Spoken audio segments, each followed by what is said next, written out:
உண்ணாவிரத போராட்டம் மேற்கொண்டுள்ள சசிகாந்த் செந்திலை காங்கிரஸ் கண்டுகொள்ளவில்லை என ஒரு அண்மை செய்தியை தற்போது பார்த்து வருகிறோம். மேலும் விவரங்களோடு இணைகிறார் செய்தியாளர் சுப்புராமன். வணக்கம் சுப்புராமன், விவரங்கள். வணக்கம்.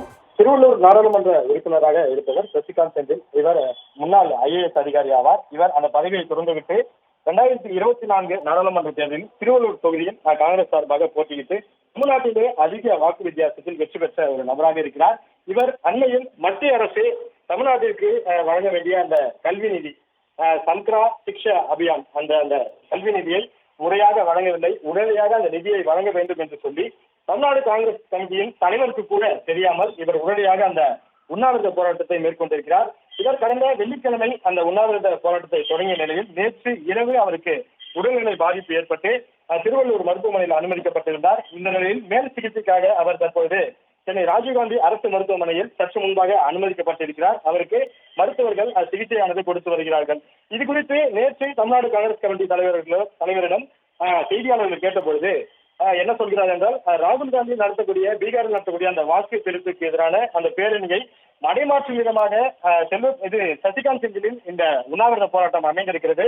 அதனால் அவர் உடனடியாக இந்த உண்ணாவிரத போராட்டத்தை கைவிட வேண்டும் என்று ஒரு மாநில தலைவர், அதே போல அந்த கட்சியினுடைய MP உண்ணாவிரத போராட்டம் இருக்கிறார். அவருக்கு எதிராகவே இந்த கருத்தை தெரிவித்ததாக காங்கிரஸ் கட்சியின் வட்டாரங்கள் தெரிவிக்கின்றன.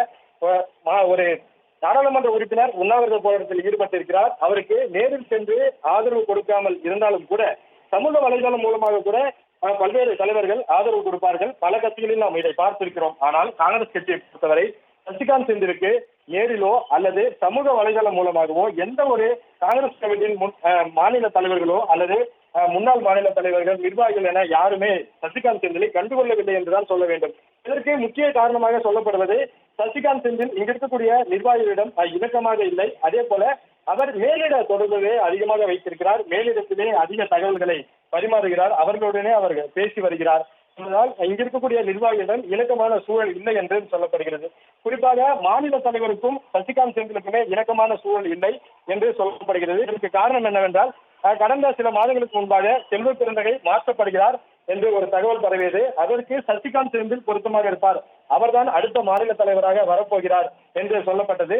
இந்த நிலையில் தான் அவர்களுக்கு இருவருக்குமான அந்த சூழல் என்பது இணக்கம் இல்லாமலே இருந்து வந்தது. இதன் காரணமாகவும் அவர் யாருக்குமே தெரியாமல் இந்த உண்ணாவிரத போராட்டத்தை தொடங்கி இருக்கிறார். அதே போல சசிகாந்த் செந்திலை பொறுத்தவரை அவருக்கும் மாநில தலைவர் பதவி மேல் ஒரு கண் இருக்கிறது.